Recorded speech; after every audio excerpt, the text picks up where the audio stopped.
বন্ধুসকল পুনৰ স্বাগতম জনাইছোঁ মোৰ অন্য এটা ভিডিঅ'লৈ। আজি আমি গৈ আছোঁ পৰশুৰাম কুণ্ডলৈ আৰু পৰশুৰাম কুণ্ডলৈ গৈ থাকোঁতেনে আমাৰ ডিব্ৰুগড়তে থকা যিভাগ জগন্নাথ মন্দিৰ আছে সেই জগন্নাথ মন্দিৰভাগ চাবলৈ বুলি গাড়ীখন লগালে। গতিকে মই ভাবিলোঁ মোৰ ভিডিঅ'টোৰ জৰিয়তে আপোনালোককো জগন্নাথ মন্দিৰভাগ দেখুৱাম। গতিকে আজি ভিডিঅ'টো স্কিপ নকৰাকৈ জগন্নাথ মন্দিৰভাগ চাই থাকক আৰু লগতে পৰশুৰাম কুণ্ডভাগো চাব। বন্ধুসকল আচলতে মই শুনিছিলোঁ আমাৰ অসমতো যে এভাগ জগন্নাথ মন্দিৰ আছে, কিন্তু অসমৰ কোন ঠাইত আছিলে সেইটো নাজানিছিলোঁ। আৰু আজি আমাৰ কিমান পৰম সৌভাগ্য যে জগন্নাথ মন্দিৰভাগ দৰ্শন কৰাৰ সুযোগকণ পাইছোঁ। আৰু এই জগন্নাথ মন্দিৰভাগ আছে ডিব্ৰুগড়ত।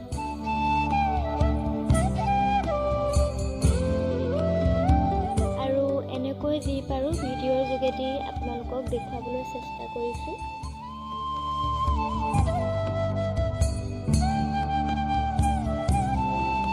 বন্ধুসকল মই ভিডিঅ' কৰি গৈ থাকোঁতেনে মনে কৰা নাছিলোঁ যে মন্দিৰৰ ভিতৰ ভাগত ভিডিঅ' নকৰিবলৈ বুলি কাষতে লিখি থোৱা আছে।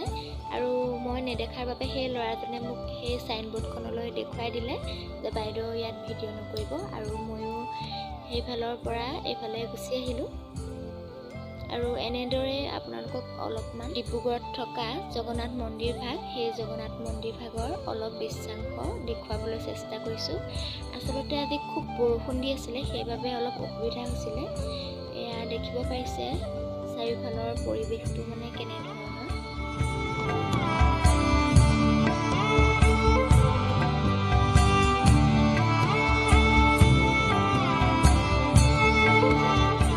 বন্ধুসকল আপোনালোকেও যদি কোনোবাই এই মন্দিৰভাগলৈ অহা নাই তেনেহ'লে এবাৰ নিশ্চয় আহি চাব।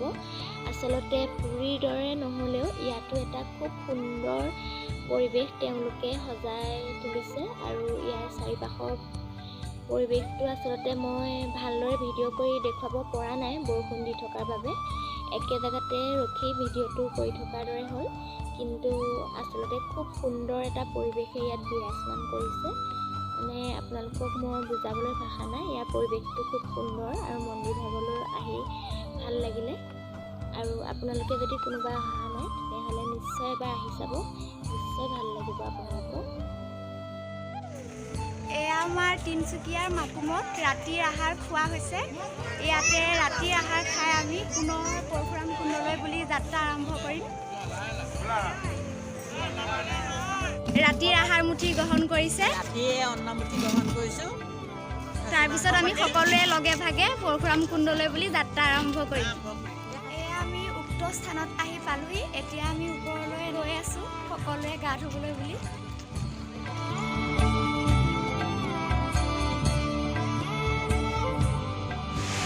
এয়া আমি গা পা ধুই এতিয়া মন্দিৰত পৰশুৰাম কুণ্ডত চাকি জ্বলাবলৈ বুলি, যি পৰশুৰাম কুণ্ডৰ ওপৰত মন্দিৰ এভাগ আছে শিৱ মন্দিৰ, তাত আমি চাকি জ্বলাবলৈ বুলি গা পা ধুই সাজু হৈ আহিছোঁ।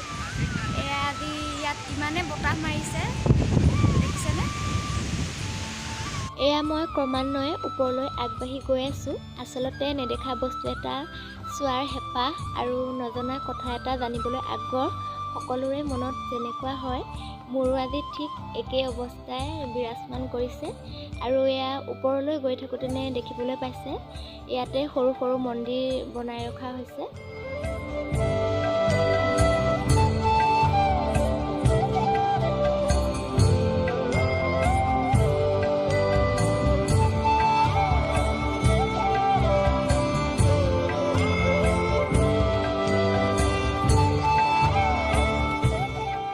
ইয়াত আহি এনেকুৱা লাগিছে মানে খটখটিটো দি গৈ আছোঁ আৰু চাৰিওফালে পাহাৰৰ মাজতে খটখটিটো বনাই ৰখাৰ দৰে হৈছে। আৰু এইভাগ যে দেখিছে এইভাগ হৈছে দুৰ্গা মন্দিৰ আৰু কাষতে শিৱ মন্দিৰ এভাগো আছে।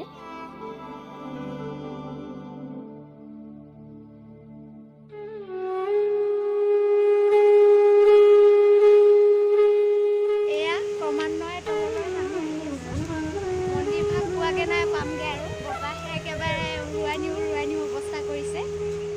ক্ষীণ মানুহ এয়া দেখিছেনে। আৰু এয়া মই মই বহুত ওপৰৰ পৰা ভিডিঅ' কৰিছোঁ। এতিয়াও গন্তব্যস্থান পাবলৈ বহুত দূৰ বাকী আছে।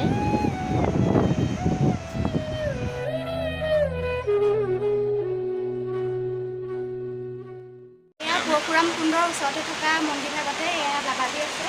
ধুনীয়াকৈ চাকি বন্তি জনালোঁ আৰু তেওঁ সুধি এতিয়া পৰশুৰাম কুণ্ড ভাগৰ বিষয়ে যি জানে আমাৰ আগত অলপ ক'বলৈ।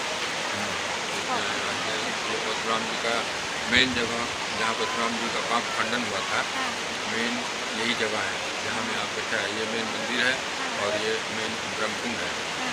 और यहाँ पे परशुराम जी मातृ हत्या, शत्रुओं का शास्त्रार्जुन, ऐसे सब लोग का जो जितना हत्या किए थे ना, सबका दोष लगा था। इसलिए परशुराम जी के हाथ में जो कुठार था वो नहीं गिरता है। तो बोले तो पिताजी कि जहाँ में ये गिरेगा वहीं पे आपको पाप मुक्ति मिलेगी।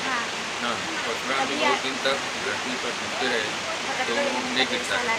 तो यहाँ में एक दिन रात में सपना हुआ है कि आप पूरा दिशा में जाइए, वहाँ मंदराचल पर्वत है, पानी नहीं है और वहाँ पे सब ऋषि रहा करते हैं। तो परशुराम जी सपना के अनुसार यहाँ में आए हैं तो अपने कुठार से उन्होंने पहाड़ को मारा है। जो ये पहाड़ जो है 2 खंड में हुआ है, ये गुफा हुआ है। ये गुफा में बैठे हैं, यहाँ पे तपस्या किए और वहाँ में पानी किया, उसमें उनका हाथ से निकल गया और उन्होंने यहाँ पर 1 युग तक तपस्या की। पूरा तपस्या करने के बाद और वो जब भगवान राम का अवतार हुआ है तब यहाँ से वो जनकपुर गए।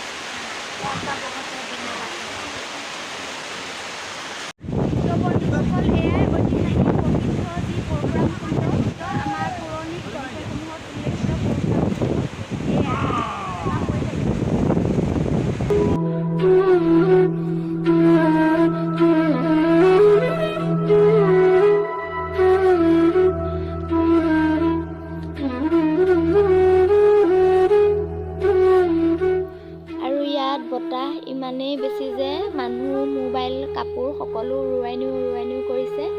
আৰু মোৰ যিহেতু পানীৰ ওচৰলৈ গৈ ভিডিঅ' কৰিবলৈ ভয় লাগে, পানীলৈ ভয় লাগে, সেইবাবে মই যিমান পাৰোঁ ভিডিঅ'টো আঁতৰৰ পৰাই কৰিবলৈ চেষ্টা কৰিছোঁ।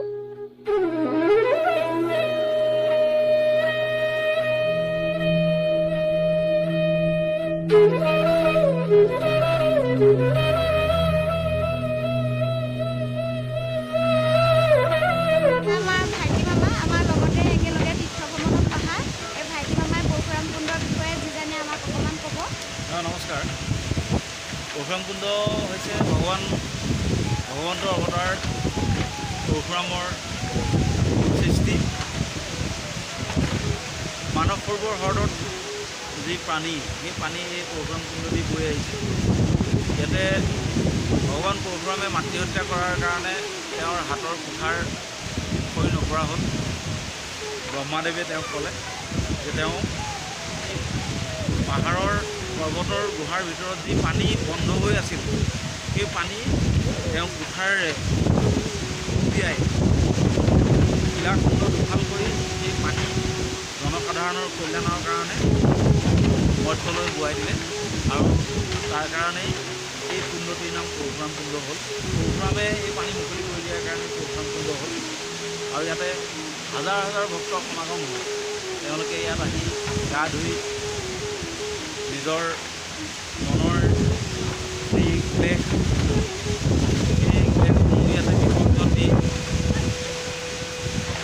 ভগৱন্তৰ ওচৰত প্ৰাৰ্থনা জনাই যে ভৱিষ্যতে তেওঁলোকৰ দিনবোৰ সুখৰ হয়। ইমানেই আৰু পৰশুৰাম কুণ্ডৰ বিষয়ে আমি যিখিনি জানো সেইখিনি কৈছোঁ দেই। ধন্যবাদ।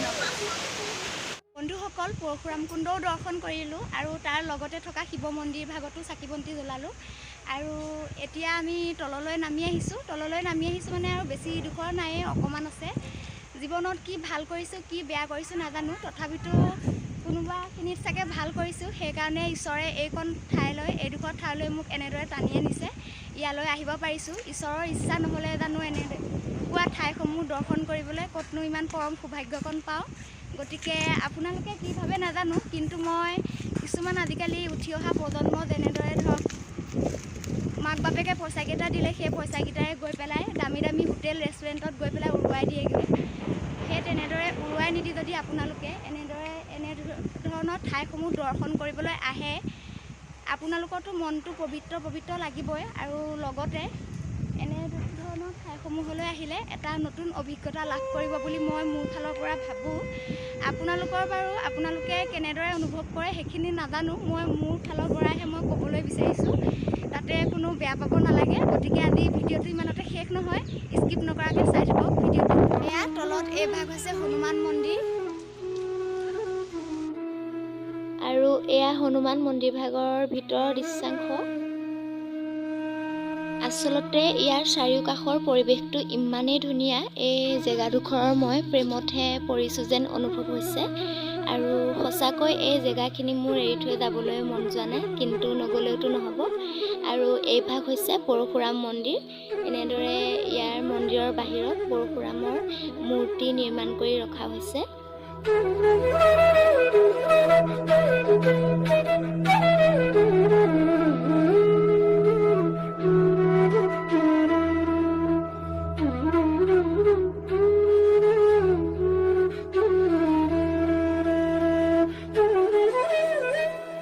আৰু এয়া হৈছে ভিতৰ ভাগ, ইয়াতে মানুহে চাকি বন্তি জ্বলাই আছে। আৰু মই এই মন্দিৰ ভাগত প্ৰায় 1 ঘণ্টামান বেছি সময় কটালোঁ, কাৰণ মোৰ মোবাইলতো চাৰ্জ নাছিলে। ইয়াতে মই মোবাইলটো চাৰ্জ দিলোঁ আৰু অলপ সময় মন্দিৰ ভাগতে বহিলোঁ, ইফালে সিফালে চালোঁ।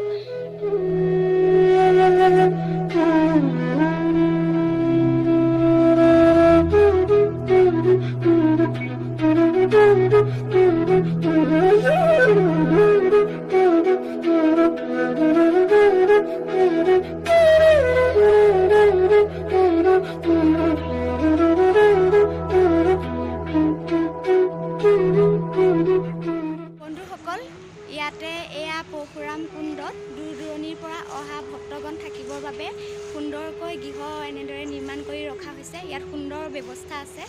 আৰু এইফালে ছাইডত তেনেধৰণে কেইবাটাও গৃহ নতুনকৈ নিৰ্মাণ কৰি থকা হৈছে। বৰ্তমানলৈকে নিৰ্মাণ কৰি থকা কাম সম্পূৰ্ণ হোৱাগৈ নাই। আৰু ময়ো আহিলোঁ পৰশুৰাম কুণ্ড দৰ্শন কৰিলোঁহি। আৰু আপোনালোকেও আহক, আৰু মোৰ ভিডিঅ'বিলাক যদি চাই আপোনালোকে ভাল পায় তেনেহ'লে কমেণ্ট কৰিব, আৰু যিমান পাৰে আপোনালোকৰ বন্ধুবৰ্গৰ মাজত মোৰ ভিডিঅ'বিলাক শ্বেয়াৰ কৰিব। গতিকে আজি ভিডিঅ'টো ইমানখিনিয়ে, বাই বাই।